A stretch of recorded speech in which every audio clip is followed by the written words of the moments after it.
like the last time we hung out, you did spend like 3 hours watching Andrew and I snark lovingly at each other. Which, yeah. Like, Hi, chat. hi, Chad. Hi, Chad. I love a cold open. I'm a big fan. So hi. I'm so excited about this. Like, I love my cyberpunk game in which we live and breathe. But when they were like, "Oh, this person and that person can't make it this week," I was like, "Dungeon World." I've just been so hype about this Dungeon World campaign, and because it means that I get to play with so many beautiful people, and I'm just like, I don't have, I can be like, hey, do you want to come and play this week? Okay, cool. And like, people don't have to be like, no, I can't make a 4-week commitment, and it's just nice. But for those who don't know me, I'm Ash. This is my channel. It's special because it's mine, and we play a lot of role-playing games here under the title I'm Not Trying to Kill You, because look, if anyone dies, if anyone dies, it's their fault. And Splintering Wheel is our open table Dungeon World game. So we've had one game already, and this is our second with an entirely new set of characters. People are welcome to come back and bring their characters back and interact with different people and things like that. But yeah, we are gonna set out from this village of Beda, 1,000 years after the desolation of Oli, during the Dominion of Horu, when life and death are abundant in equal amounts. And to venture out into those wilds, I have 3 beautiful adventurers joining me today. 4, I can count. It's fine. Which one of us isn't beautiful?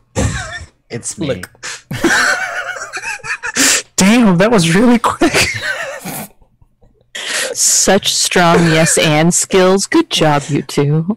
Luke is beyond beautiful. Luke is I'm Luke radiant. is radiant. It literally says it on my character sheet.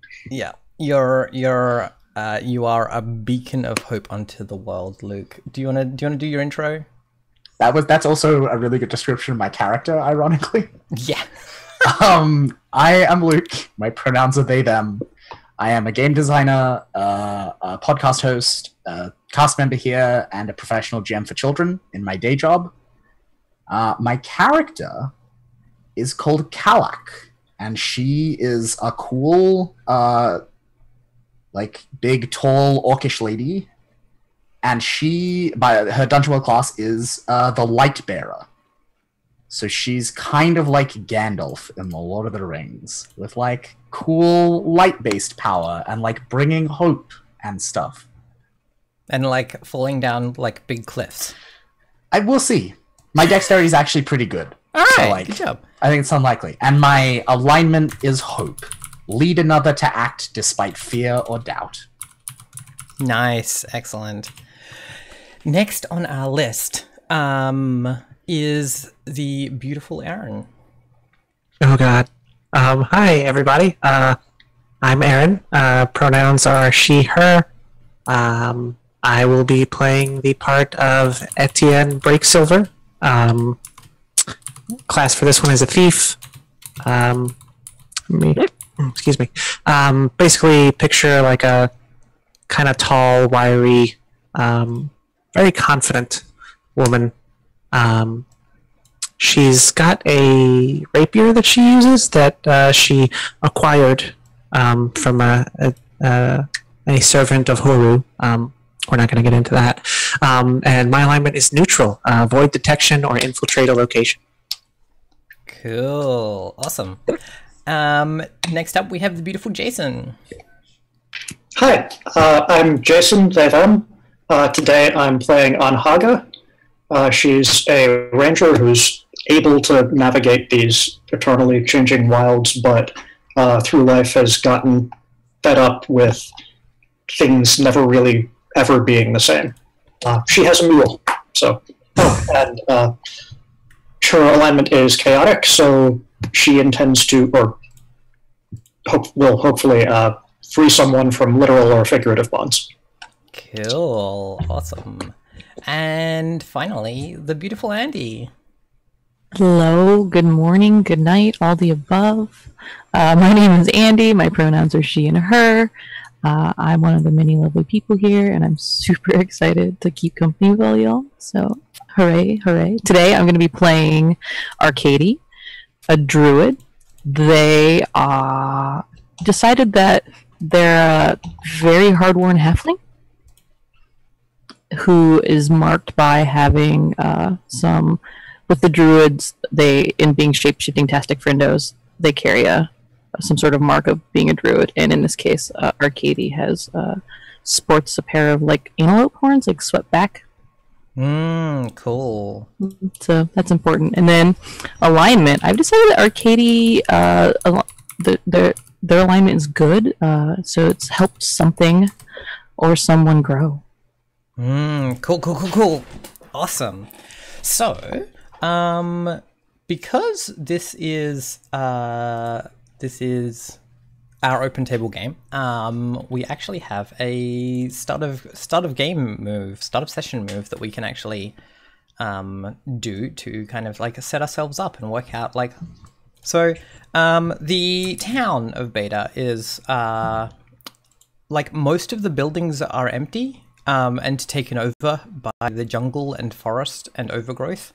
But the people who live there manage to eke out a small life for themselves, like harvesting fruits and things from around in the jungle and things. And most of the trade is like between person to person barter and like cottage industry.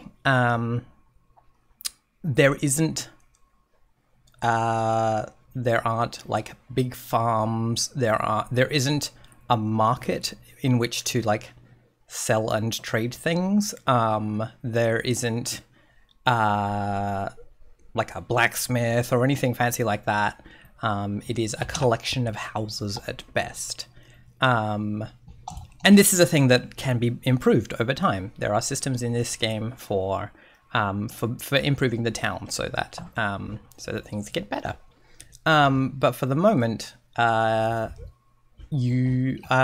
curious to know, like, let's start with this startup session move, because then we can work out how you kind of get to that point retroactively. So at the start of session, if you go prospecting for rumors, roll plus charisma. If you spend coin on it, take +1 forward. On a 10+, you hear tall tales told firsthand, and I will give you a reliable rumor. On a 7 to 9, you hear vagaries of and gossip. The GM will tell you part of a rumor. Or on a 6-, you hear nonsense and lies, and I'll tell you something, but who knows if it's true. And then you set out. So one person or more can choose to engage in the to go prospecting for rumors if anyone wants to do that. And then once everyone's either chosen to go looking for rumors or not, then we will set out. One rumor that is known is that chitins, Chitins, are horrible spider people, have recently been some adventurers from town set out and dealt with a settlement of chitins. And since then, chitins have been much less commonly seen, but their attacks have been much more vicious. So that is a known rumor. I have a question, Ash. Yeah. I have an item. Yes. I mean, I have a bunch of items. Probably. I imagine so. One of them is a flask of fine whiskey. Mm-hmm. Which I can, and normally I can share one use with someone else and take +1 forward to parlay with them. Is it reasonable that I could spend one use of my flask of fine whiskey? This is a barter economy. Your fine whiskey could count as coin. Interesting. I like this place. Yeah.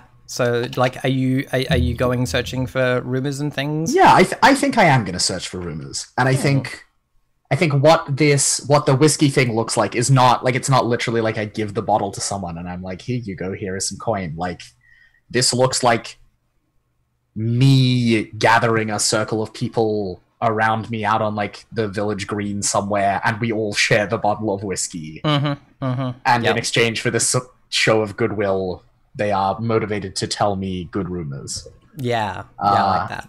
And just to describe this scene a little more, so Kalak is a tall lady. She's got broad shoulders. Her hair is soft and bright red, and kind of like quite long. She has brown skin and like a little bit of an orcish cast, so she's got like little tusks. She's like middle-aged, and her clothes are kind of threadbare and tattered, and she's got this big like once white cloak, but her eyes are dancing and youthful, and her voice is lilting and merry, and I'm gonna roll plus charisma. Awesome. Also, look, I have a fancy map of town now. A fancy map of town. Yeah. I love fancy maps. I love the texture of the map. It's a good map. I like it. Oh, yeah. Oh, Nice. yeah. Excellent. Cool. Yeah. I'm good at rumors. Yeah.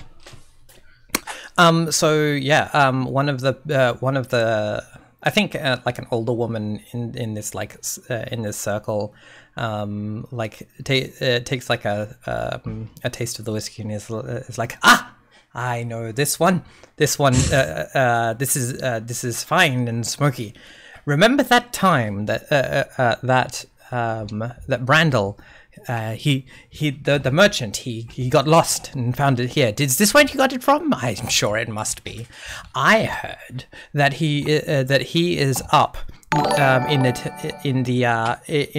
the little stand of hunters up near the great standing rock.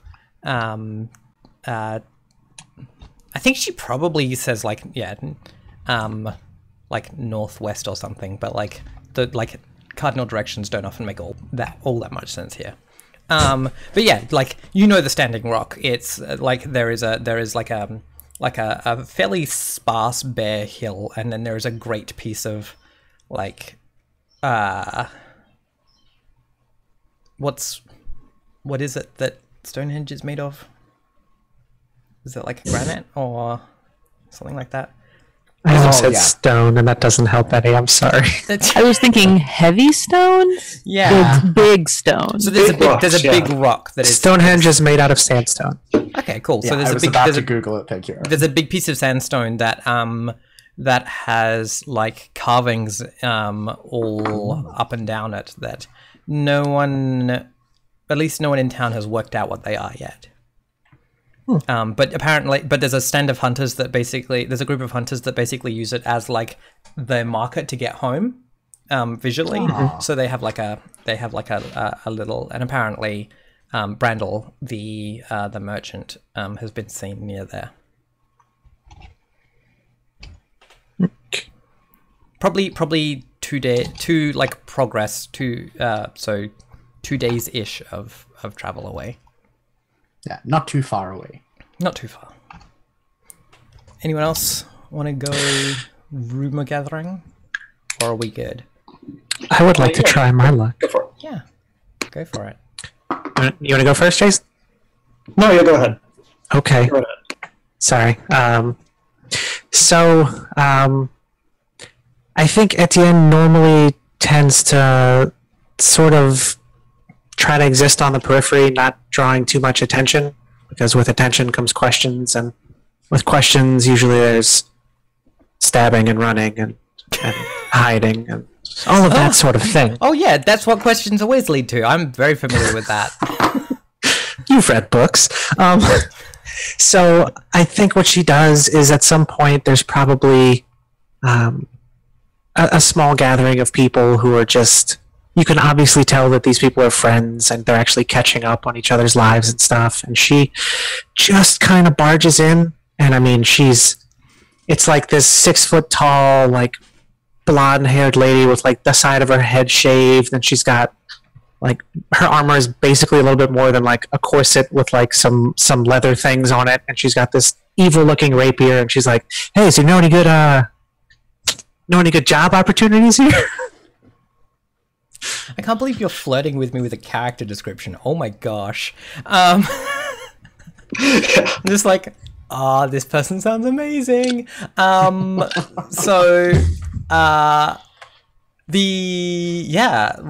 plus charisma, and if you're using coin, you can take +1 forward. But let's see if anyone actually knows anything about like any, because this is the thing, right? Like most people do the work they want done themselves, or they get their immediate family to do it. And so like, yeah, it's really interesting, the idea of like, I'm really interested in this idea of like the community being so small that like employment in a formal sense is like a rarity. Yeah. Not a whole lot of people have a job for me to stab usually. Yeah, but like you're also in a place where opportunity abounds. It's just dangerous, right? Like, yeah. And my charisma's awful, so this is going to go great. I figured that's why I was barging in the middle of the conversation. I didn't work that So out. good. Yes. 5, what's up? Awesome. Cool. Oh no. Yeah. Somewhere in some marshes nearby, there is like a rhino hippo thing, and its hide is embedded with like giant, gorgeous jewels of many colors. Awesome. This is obviously legitimate. I mean, like, it's legitimate to the 6-year-old who tells it to you. That's fair. Like, yeah, cool. Does anyone else want to do some rumor gathering? Yes, I would love to. Go for it. Yeah, I feel like we mentioned a standing stone that hunters use to guide their way back from hunting. I feel like Anhaga would definitely be one of the people who relies on that as sort of not just a beacon, but maybe a meeting place for other people who are doing the same sort of thing. So yeah, you can, as long as you're like within a half day of the thing, you can usually use it to help guide you. But when you're at this far from it, it's not as helpful. Okay. So it's not actually in beta itself. It's 2 days out. A landmark. Okay, that makes sense. Yeah. Well, in that case, I think Anhaga would probably be not somewhere at the center of things, but nearby, maybe like sitting on someone's roof with a clear view of that, just because it's nice and familiar, and probably not initiating any conversations herself, but just listening, waiting for someone to initiate a conversation with her, maybe. Yeah. Do you know? And she, by the way, is tall. Also a tall woman, dark haired though. I'm a big fan of this party of like giant warrior women. Yeah, loads of tall women. It's wonderful.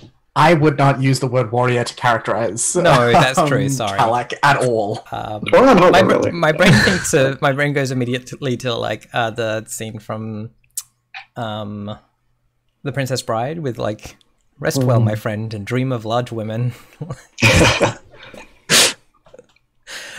So yeah, do you want to hit that for me, please? Sure. So, just a moment. No, not a problem. And that is On the sheet, you should be able to click the little circle right for the charisma modifier, and I believe it rolls it automatically for you. Just on the modifier. Great. Ooh. I haven't used Roll20 before. That's all right. That's fine. case you That's wouldn't totally have- cool. Oof. Yeah, feel free to ask questions. Wow, okay. Yeah. Yeah. I think a friend of yours that is like known to be a bit fanciful and like dreamy, like just off in their own little world, tells you that they saw some lizard men in a car, an automobile. Which is like thing of legend, right? Like yeah. Some lizard men basically drag racing. Yeah, exactly. Some lizard men like drag racing down some like mud sleds. But they were pretty sure that it was like a few days walk from here. So yeah. So it was a long way away, which is why no one else saw it. Mm-hmm. But they can point you in a general direction. Yeah. Well, they're nice and really sincere about it, and I know that they wouldn't deliberately lie to me, so I'm sure that this is 100% accurate. Yeah. And that Team Tall Women with negative charisma modifiers can use this information. Excuse you, as the tallest member of Team Tall Women, I happen to have a positive charisma modifier. Really? That's unique. That's really unique. So sounds fake to me. Yeah. Special. Your friend totally is like, it was that way. Just points into the forest and is like, and went. Wah, wah, wah, wah. Ash. Mm-hmm. There is a background race ability thing I would like to have for my character. Yeah, a heritage ability. Yes. Can I send it to you in chat? What's going to be the easiest way? Or if I tell you where to find it in Stone Top, is that going to be quicker? Just tell me what it is. It's the Would-Be Heroes Destined one. What does that do? Where you pick some keywords to describe your destiny that are very vague and open-ended, and then at the start of every session you have spooky dreams and omens and visions and shit. Do it. On brand. Cool. Alright. So, I got to circle 3 to 4 items below. Let me just have a look. My items are darkness, light,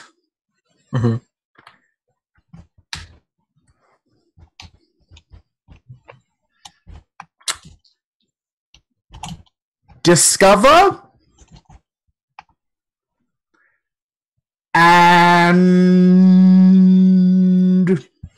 restore.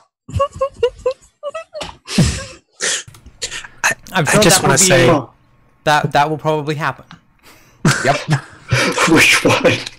Yeah, I'll add that to my sheet, Ash. But so that's the inspiration, Yes, and now I roll plus nothing because it is the start of the session. Roll 2d6. I love that I'm completely confounded about what's going on. Really. Nice. So here we go. So when you start a session, roll plus nothing. On a 6, tell us of the nightmares you've been having and how your fears play into them. Okay. All right. So yeah. Yeah. So no good visions this week. Yeah. No good visions this week.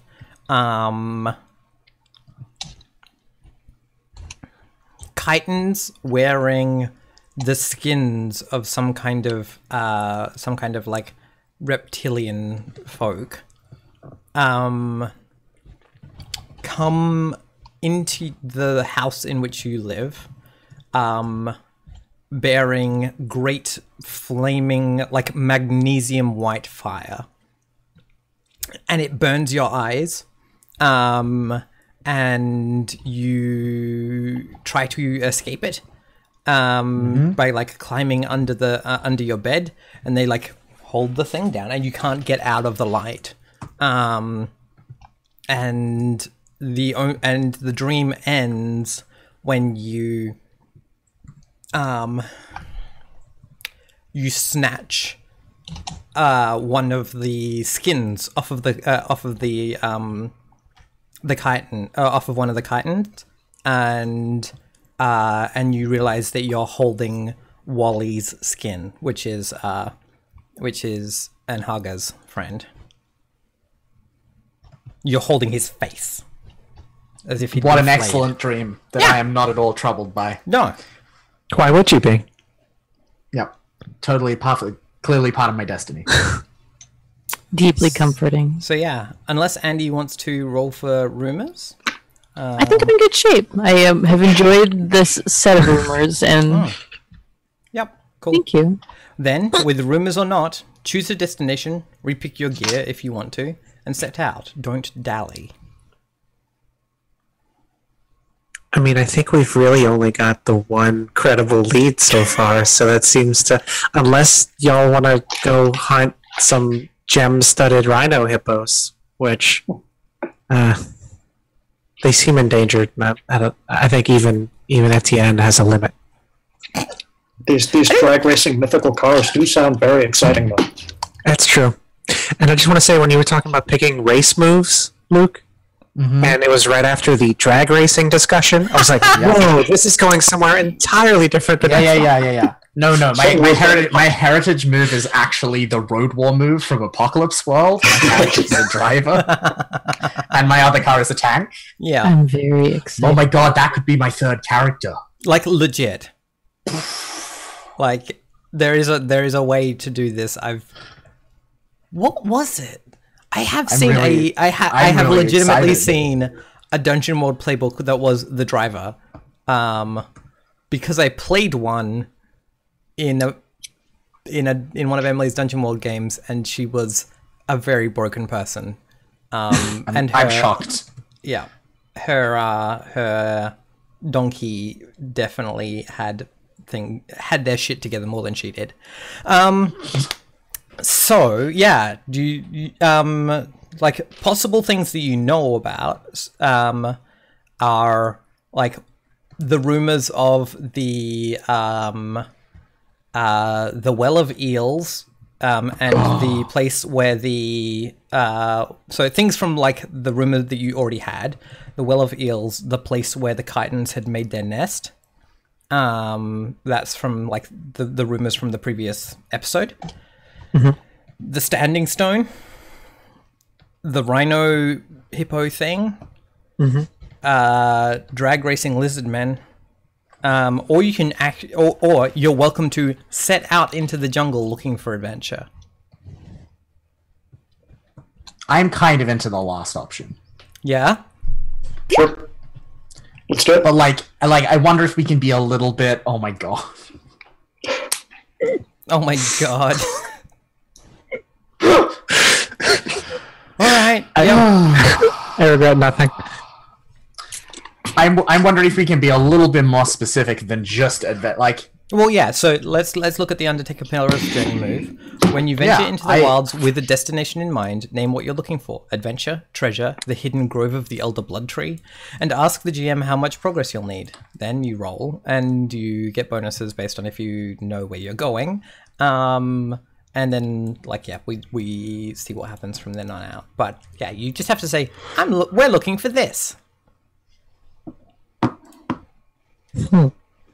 I mean, I would like to go looking for a creature of darkness that we can cleanse. But that's just me. I personally am on board with killing things, also. Maybe we should follow up this chitin lead. Because, like, this wearing the faces of people and attacking more viciously thing, this sounds problematic. And I don't know if we should be encouraging that behavior. Sounds good to me. Yeah, I think Unhugger would be on board with that. Cool. So what is it that you're setting out? What's your destination? What are you looking for? The chitins, I guess? Some chitins? Some Question chitins. mark? Cool. Excellent. Great. Do you have... I'm actually... I suppose, Ash, how specific can we be? You can be as specific or as broad as you Can we like. say the place the chitins are coming from? Like, is that a valid thing we can say? Yes.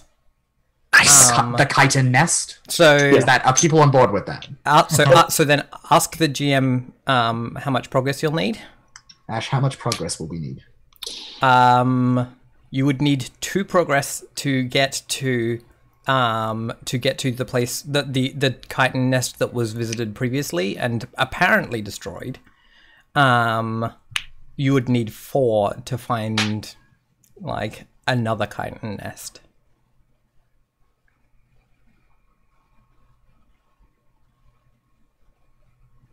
Go big or go home.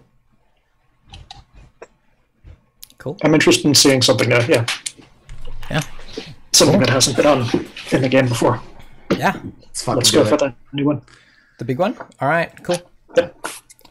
All right, so who is going to roll for this one then?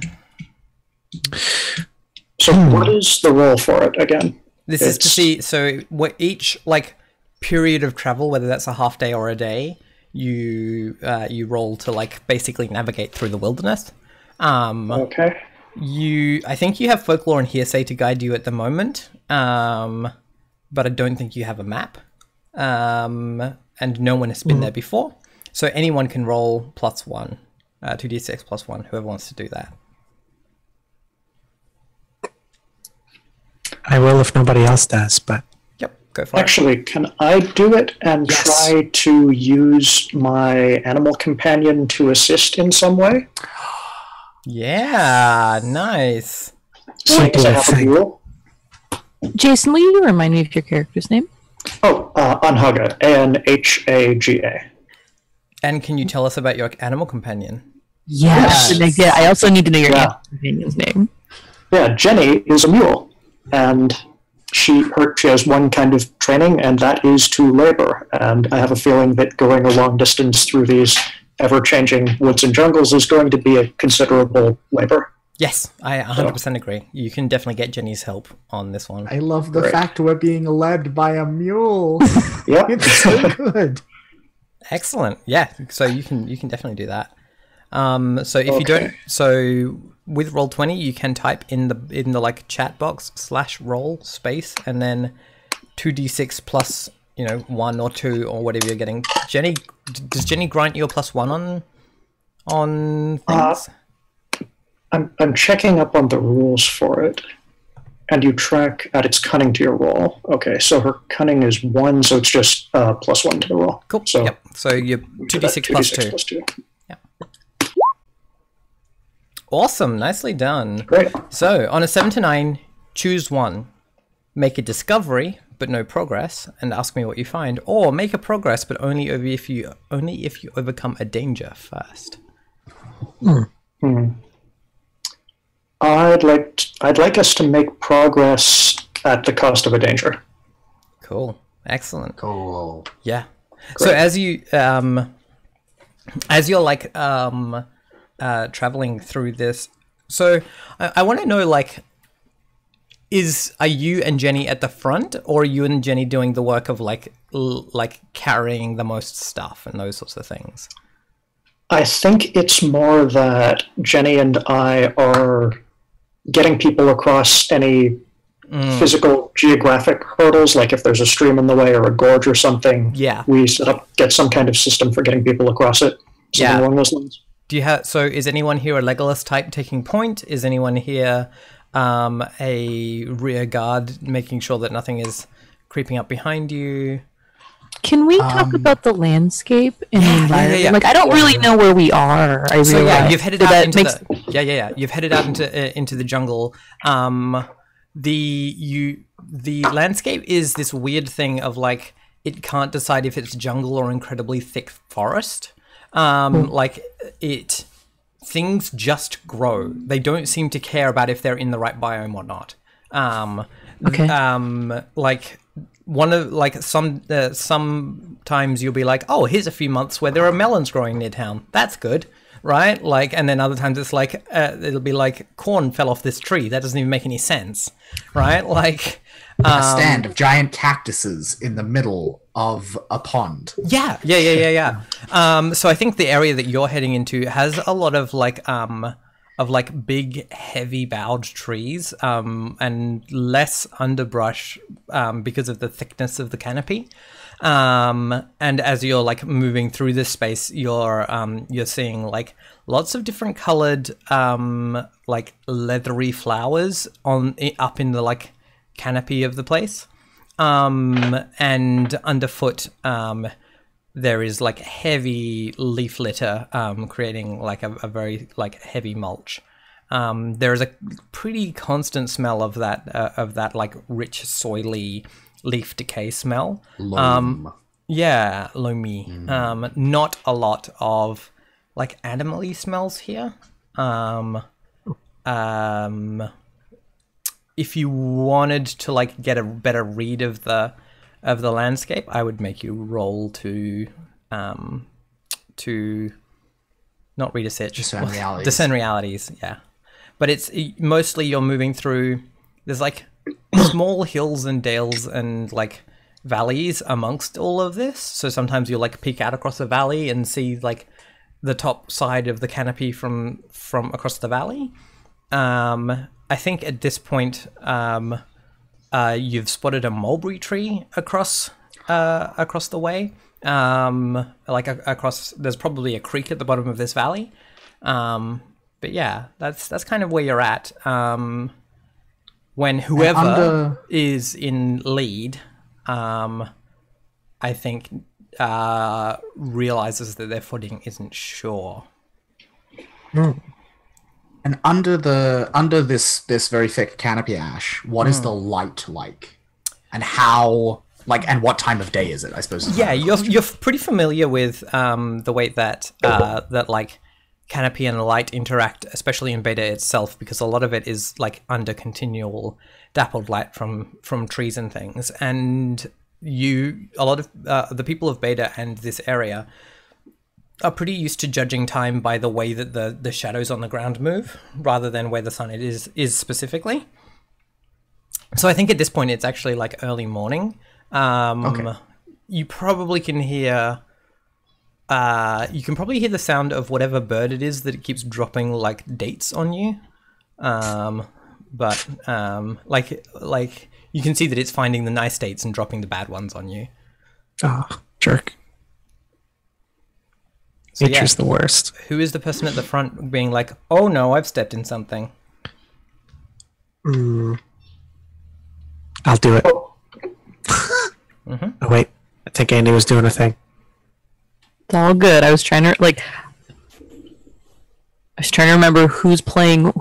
Yeah. Like I'm having a hard time. I don't know our characters yet. Like your descriptions. Can you all just briefly remind me? Like I know I'm playing Arcadia Druid. Can everyone just like use the text tool on the map to just like list your name and your character? Oh yeah, that'd be rad. So then that's a thing I can do. We've got that to hand. I think I misspelled every single part of what I typed. Yep. Good job. That's so good. You did great.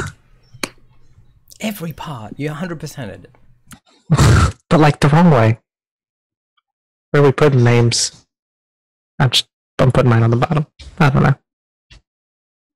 They're near. They're findable. You have to find us to find out who we are. Oh, there's so many like layers of truth and meta truth there.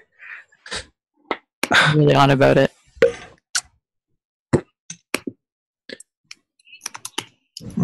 Wait, I can pick colors. Yes, purple. Well, like I wanted a color that would match the theme of my character. You know, I just like purple. Aesthetics are important. That's why I'm wearing this big, shawly, threadbare cloak thing. It's and also because it's cold. But say it seems delightful. Is that not a reason you would wear it? It's functional cosplay. Jason, under the tools on the upper left-hand corner. Yeah, I'm just trying to get the sizing. Gotcha. Wasn't sure. I saw your eyeballs searching. So.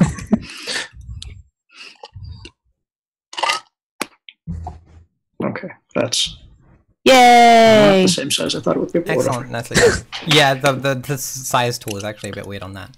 I'm at 40. If that is a 40. Okay. Point. Yeah. Let me change some things. I'll just keep doing this as we go. Yeah, that's fine. So who is the spotter at the front? I have an imagining. You tell me how this feels to you, Jason. That please, can you pronounce your character's name for me? Because I just read it and now I can't say it anymore. Anhaga. So I have an imagining that Anhaga is taking the lead and that Arcadia is taking up the rear. That makes sense to me. Yeah, cool. Yep. So yeah, if Anhaga's the lead, then Anhaga is the one who feels the we go into like pause bullet time as Anhaga's like knee is like hits the surface of whatever this is that they've stepped into. Like their foot has just dropped. And so like they're going to fall into this very quickly. Arcadia is probably the least well equipped to deal with it, in that they're the furthest away, but everyone can like tell me what they're doing in this split second. Can we tell what has been stepped in? Like, is it like a hole? Something beneath the leaf what's litter, that right? like? Like the leaf litter here is so thick that, Oh. yeah, I think you hear the sound of small stones rolling against each other, maybe? Okay. So in that case, I think the first thing Haga would do would just be fling herself backwards, trying to land on something stable. Cool. That sounds like you're defying danger either with dexterity or strength. What do you think? Okay. I think defying danger with dexterity makes a lot of sense. Great. Hit that.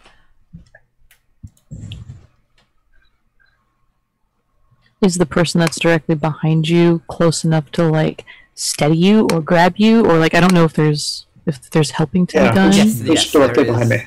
Yeah. So if I feel like it's probably Etienne, because I think Kalak was hanging at the back with Arcady having some friendship time. yeah, sounds good. Every time. Yep, exactly. They were being wise and nice together. Yes, and now all of this tomfoolery and falling about has interrupted my trying to be sneaky and practicing sneaking between shadows, and now I've got to help people, and ugh. Having friends is the worst. Right? I think you mean burdens, Ash. Yeah, sorry. Yeah, friends' burdens. I get confused. Next person that tells me the real treasure was friendship all along is getting stabbed. I mean, That's right. like, sure, but do they know how much that treasure weighs? It's like, oh, I found 300 gold in copper coins. Right. How are you going to Yeah, get friends that? are a friendship you're constantly having to carry around. You can't ever offload it. Friends are the real treasure. How are you going to get them out of the dungeon? How are you going to spend them? Yeah. Oh no!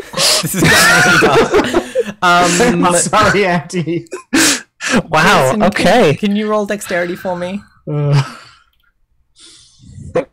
Oh, me? No, Jason. Oh, sorry. Hang on, did it go? No, it didn't. Okay.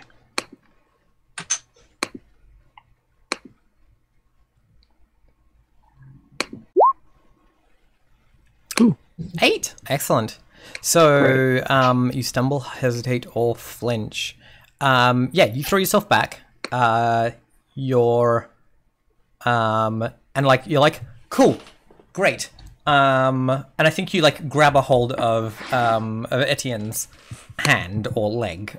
And you're like, cool, great, hard, solid ground. And then you just feel it shift slightly under your butt as it starts to also move. You're kind of like half, like your shins are probably fully submerged in these tiny bead-like things. I don't think they are stone. I think they're woody. And your thighs are probably half submerged, and then your like butt and back are on the top of the leaf litter.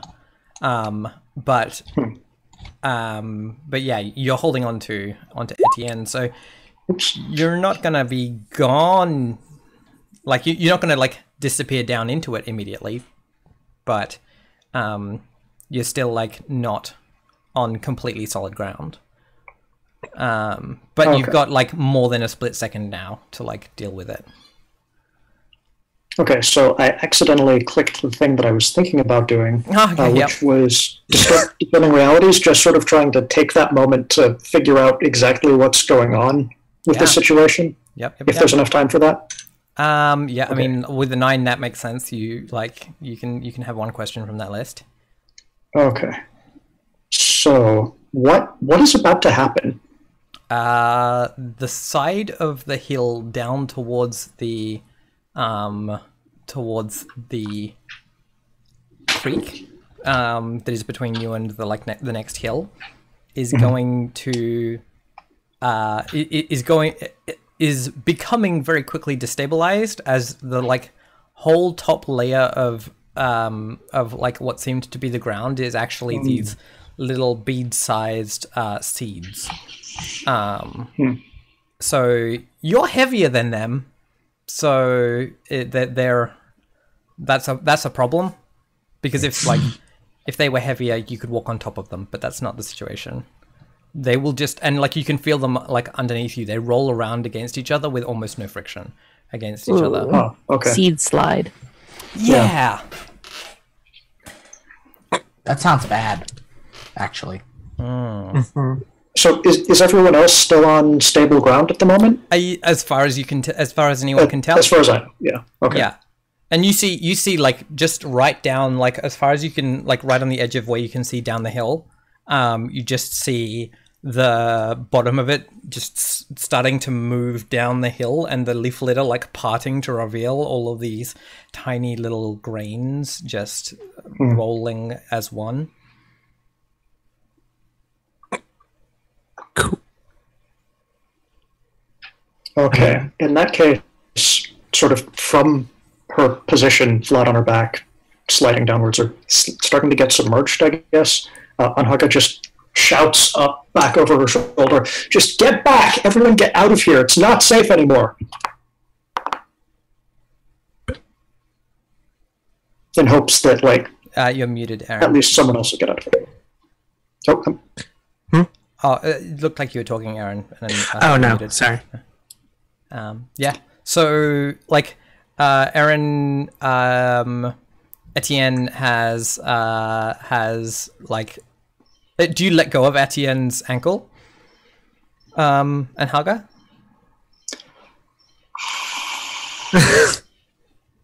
I make eye contact with Etienne if I can, and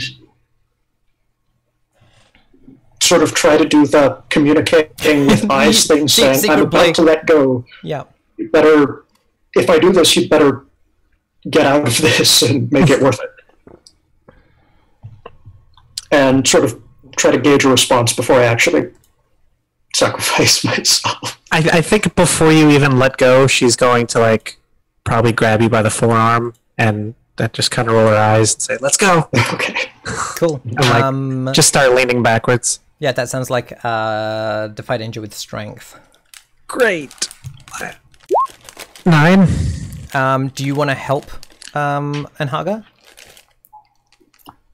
Sure. Yeah, so you can also roll strength to see if you can help. Okay.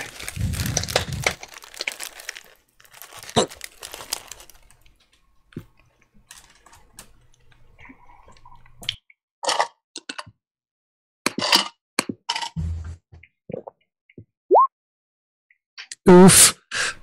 No. Okay. Let me just double check the 6 minus on aid. Okay, so yeah. Yeah, right. Okay. You pull yourself up. And as you're doing so, well, let me find your character sheet. I want to just look at your character sheet for a second.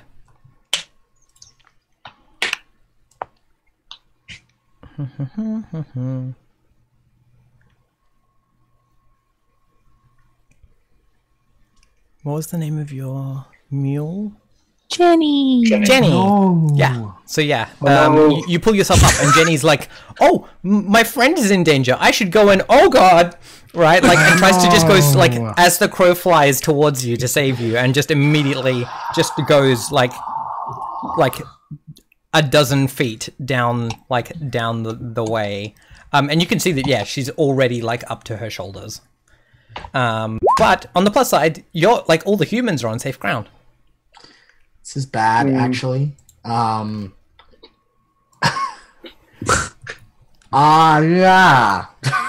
That's not good. No.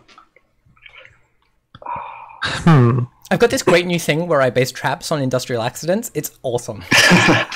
Yeah, that actually makes a lot of sense. Woof. I think as all of this has been happening, like as soon as the noise and the plunging of the foot happened, Kalak immediately trusted Arcady to protect her from any immediate danger, and started scanning the surrounding environment looking for dangerous things. Because there is an immediate threat. Like, that's great.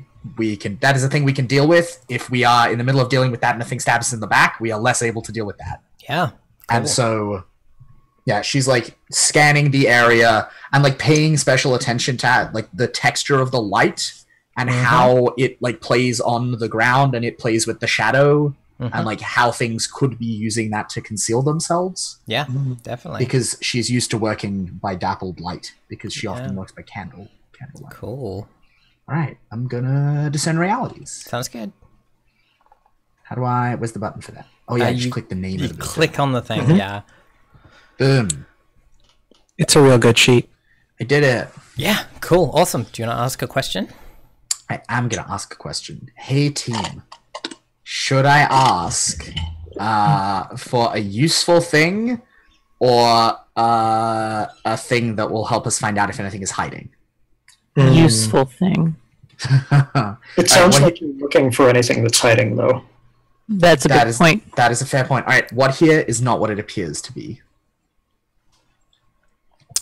The ground underfoot is actually all like these little seeds.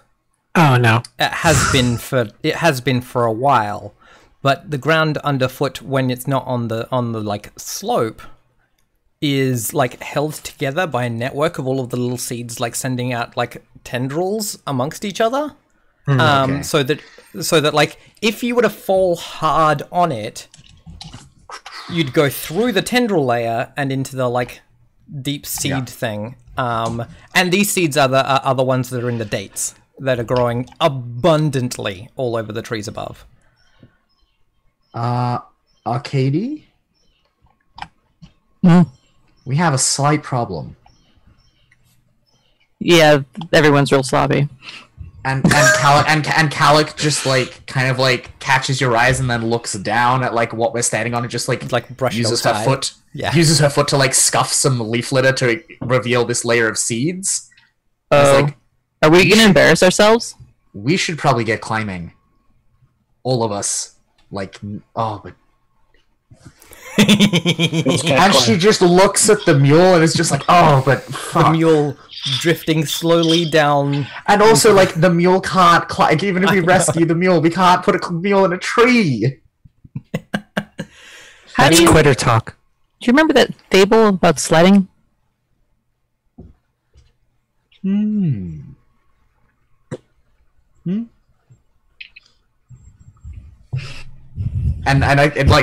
we start looking around for materials to make a sled. All right. Yeah. Let's take a break. On like, do you remember that? Are you thinking what I'm thinking, B1? All right. I sure am, B2. Yeah. All right. We'll be back in a minute, chat.